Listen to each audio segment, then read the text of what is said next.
The clean energy credits that were part of the Inflation Reduction Act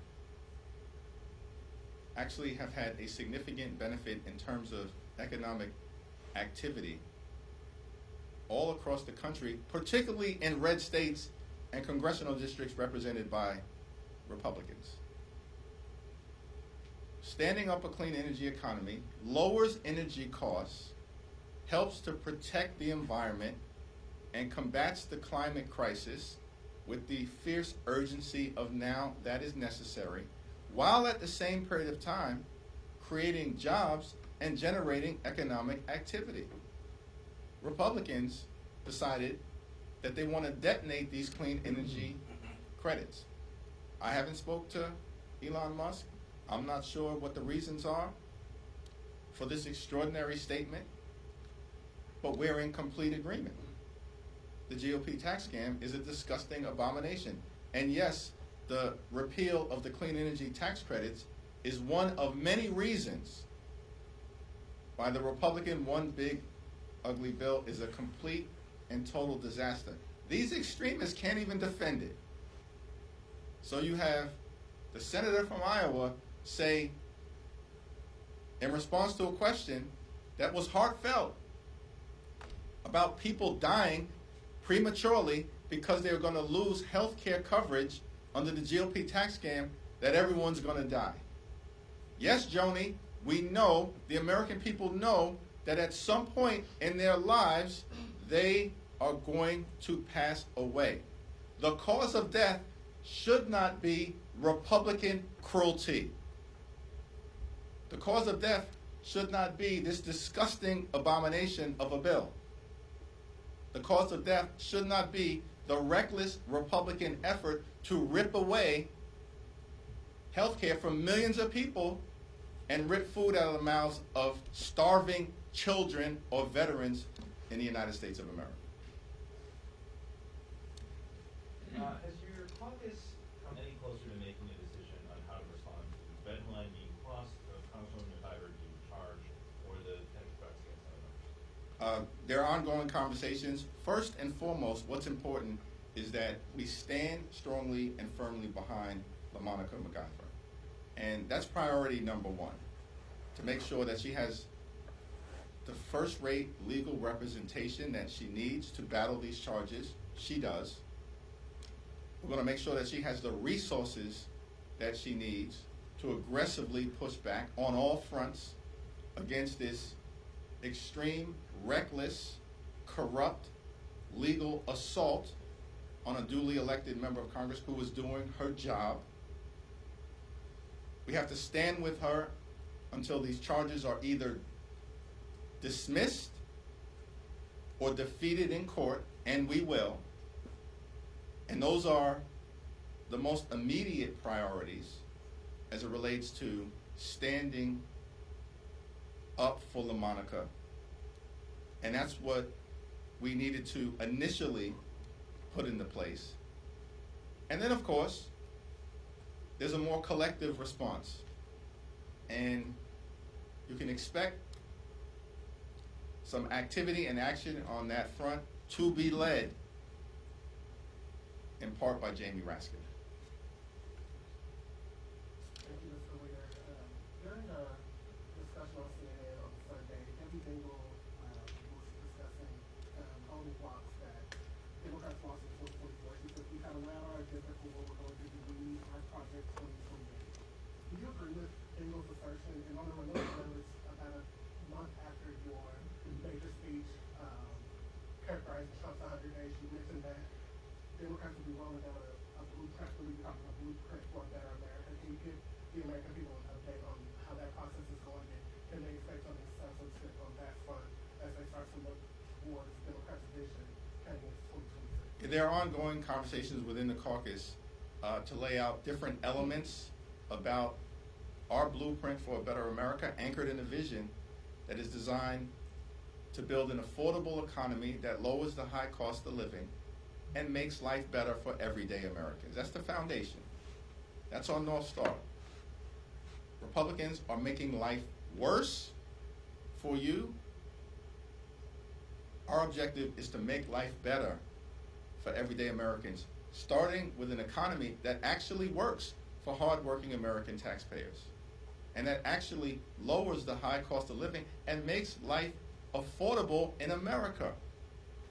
Not a single person ever should be put in a position here in America where they're struggling to live paycheck to paycheck. We need an America that rewards hard work and playing by the rules. So over the next few months, you'll see House Democrats collectively, after input from every element of the caucus, the progressives, the New Dems, the Blue Dogs, the entirety of the ideological spectrum that is the gorgeous mosaic of the House Democratic Caucus, is going to be a part of this process, so that at the end of it, we're able to articulate a values-based vision for the type of America that House Democrats are fighting to bring to life. Debbie Dingell saying that Democrats are the project solution here. Response to that? Well, Republicans are aggressively trying to destroy America as we know it and end the American way of life. That's what this Donald Trump effort has been all about, which, by the way, the American people are rejecting. Despite all of the talk of this so-called big mandate, this guy is the most unpopular president after 100 days in office in modern American history. So much for your mandate. And then your signature bill, this disgusting abomination, is also unpopular before Elon Musk spoke up. And so Project 2025 is a disaster for the American people. It's a reason why the American people are running away from Republicans. But of course, that's one side of the equation. The other side of the equation is, how do we rebuild the America that Donald Trump is trying to break in record time? And that's an effort that we as House Democrats look forward to being a part of as we move forward. We'll go to the back row. The crypto industry spent heavily in 2024 in a lot of key races across the country, and they're expected to do similarly in 2026. You've seen, some internal divisions among Democrats in the Senate and the House around this crypto. Are you concerned at all at the spending and its potential influence on legislation? Well, crypto spent both for Democrats and Republicans. Certainly that was the case in the House of Representatives, because there are allies of the crypto industry on both sides of the aisle in the House, and that was reflected in the crypto industry's engagement. I think the best thing that can happen in terms of moving forward is that we arrive at a bipartisan solution in terms of the legislation that is pending in the Congress, because that's the only way for it to be sustainable. When you make an issue partisan, and at this point crypto is not partisan, Donald Trump is a separate problem that has to be addressed. The real-time corruption in terms of the Friends and Family program to monetize Trump's office and enrich parts of the family, in part by using crypto, that is a problem that has to be addressed decisively. And we're committed to doing that as Democrats. But when you take away that piece of it, which is a very important piece, I think substantively, figuring out how we arrive at a bipartisan resolution of the crypto issues that are currently pending before Congress is what will best serve the American people, and also best serve an appropriately regulated industry that allows for innovation, but also has guardrails to protect the American consumer. Thanks. A lot of questions today. Thank you, Leader. House Republicans are moving to claw back billions of dollars in funding to USAID, NPR, and PBS, which they claim is a waste of taxpayer dollars. What is your position on taxpayers footing the bill for programs like that? All these things that are being proposed by extreme MAGA Republicans are dead on arrival. It's fantasy. It's not happening. It's not happening. And that's just the reality of the situation. So They have a responsibility to govern. And it's been a disaster so far. Chaos, cruelty, and corruption is what characterizes Republican complete control of government in this town. So my suggestion to them is, why don't you focus on the things that you actually promised you would focus on when you lied to the American people last year? Because Republicans spent all year in 2024 promising that they were going to lower the high cost of living in the United States of America. And, in fact, costs would go down on day one. Costs aren't going down under Republican complete control of government. They are going up. Inflation is going up. The cost of living is going up. Life is becoming more unaffordable for everyday Americans. Donald Trump and Republicans broke their promise to focus on the issues that matter in terms of the economy. And that's one of the reasons why the American people are running away from the Trump presidency and the sycophants who are nothing more than a rubber stamp for Donald Trump's extreme agenda in Congress. So if it's dead on arrival, then you want it to remain the way it is with taxpayers continuing to, I mean, if it's not going to go anywhere. Like, my remarks speak for themselves. Yeah, follow up on that. You say it's not going to happen. You mean that you don't think Republicans have to vote to pass the decision? Correct. And in the House and the Senate, or in which chamber? Remains to be seen what the case is in the House, but it's my full expectation that, as has been the case up until this point, they will confront strong and unified Democratic opposition in the House, struggle to get any bill out of the House of Representatives, and then it's dead in the United States Senate. You know, it only takes 50 plus 1 in the Senate. Dead in the United States Senate. Thank you, Mr. Leader. I just want to ask you about some reporting that you just published. CBS News has learned that the U.S. Navy is considering renaming multiple naval ships after civil rights leaders and prominent Americans, among them the USNS Harvey Milk, which of course is during Pride Month, but other potential vessels include the USNS Thurgood Marshall, Peter Ginsburg, Harriet Tubman, Dolores Huerta, Lucy Stone, Cesar Chavez, and others. And we've been quite critical of the Defense Department and the Defense Secretary on issues of diversity, so I just want to get your reaction to that. It's a complete and total disgrace. It's an utter abomination in terms of the extreme MAGA Republican effort to continue to erase American history. And we're not going to allow it to happen. And you wonder, why do these far-right extremists, who are utterly unqualified for the jobs that they currently hold in the United States government, exhibit A, Pete Hegseth, the least qualified Secretary of Defense in American history, and this guy's leading the charge? It's a joke. You're not qualified for the job that you have. You didn't get that job on merit.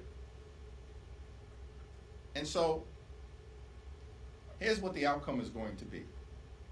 Every single time they've raised this issue and tried to cancel a part of our history, they've had to walk it back. Because the American people, aided and assisted by Democrats, have aggressively pushed back. They tried to cancel Harriet Tubman. We reversed it. They tried to cancel Jackie Robinson. We reversed it. They tried to cancel the Tuskegee Airmen. We reversed it. They tried to ban hundreds of books in the Naval Academy. We reversed it. Every single time the extremists have tried to cancel certain parts of American history, the American people have risen up and said, no, it's not happening. And the MAGA extremists have chickened out. They are supposed to be tough guys. They regularly are pushed back. And they will again if they try to move on renaming these Navy vessels. Thanks. New Jeffries, you said after Congresswoman McIver was, you said, physically accosted by ICE officials that you wanted them identified, the officials that accosted them. Have they been identified, and what do you expect from, or do you want the agents that were harassing Jerry Nadler's staffers in the district office also identified?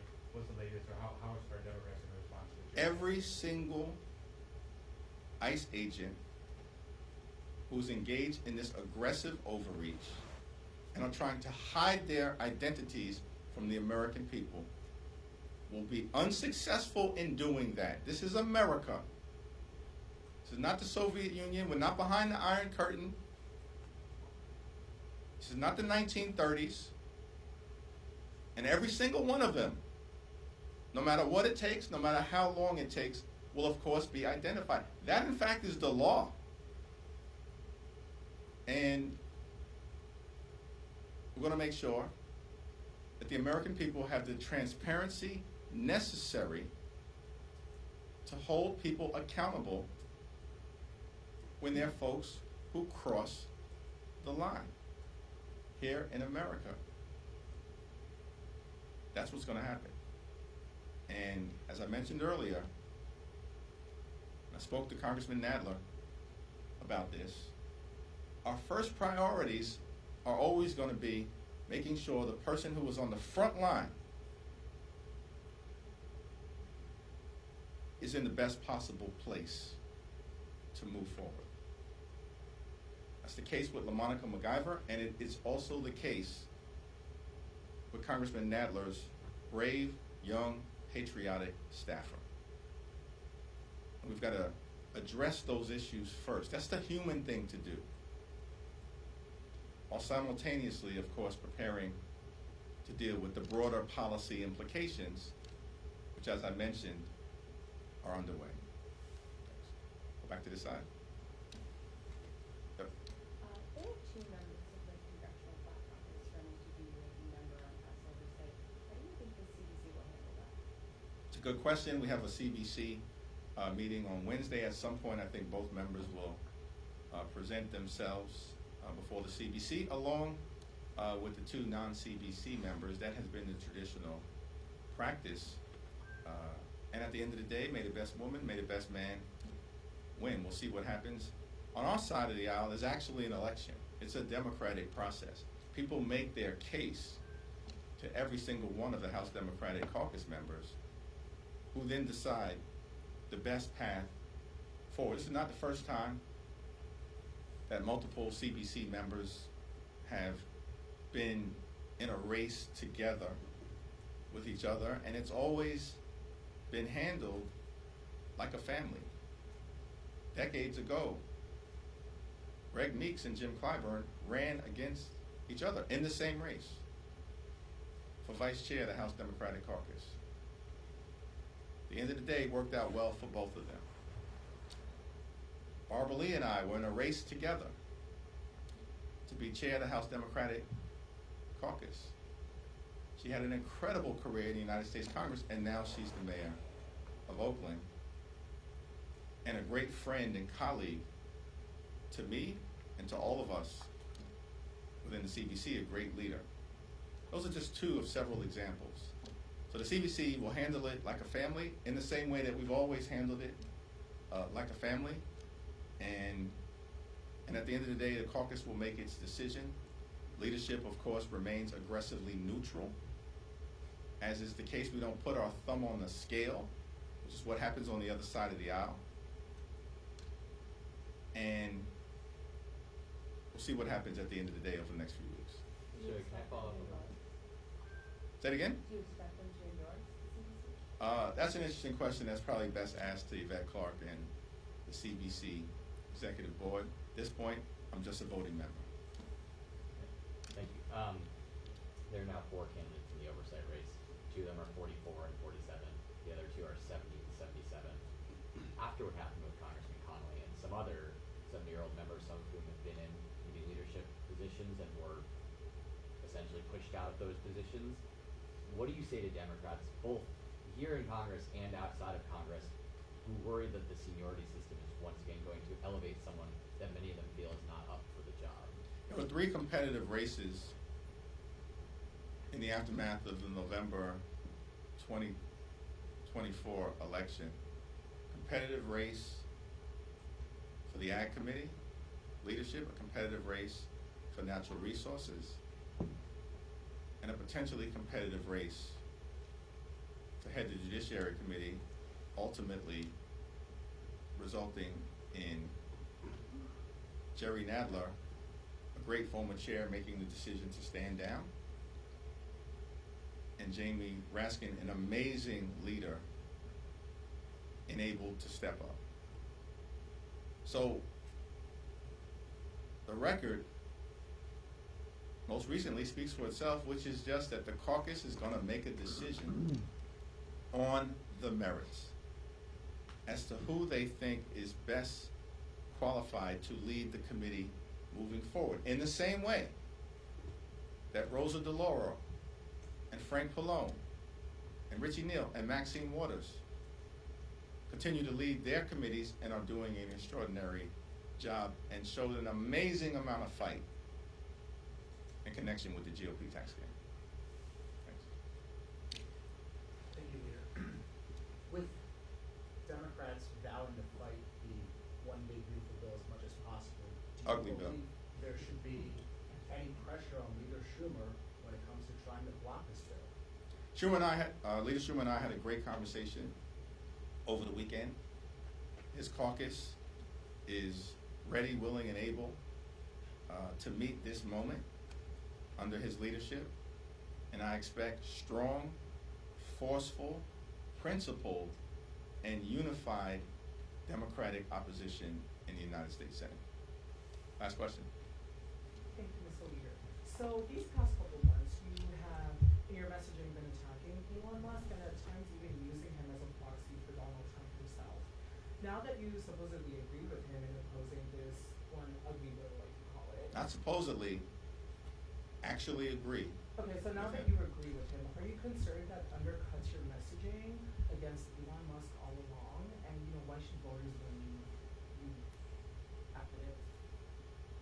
I don't quite understand that question, actually, but, you know, you agree with someone when you agree with them, you strongly disagree with them when you disagree with them, and on this particular issue, the bill is a disaster. The fact that I agree with Elon Musk that it's an abomination should not be unclear to anyone based on weeks of Democrats aggressively pushing back against the one big ugly bill. I'm not revealing any secrets. In fact, I'm stating the obvious. The bill is an abomination. It's a disaster. Republicans should be ashamed of themselves. I don't know why Elon Musk made the decision to make this statement, but he's not wrong. He's not wrong. This bill will be a disaster for the American people, and it should be stopped in the United States Senate. Thank you.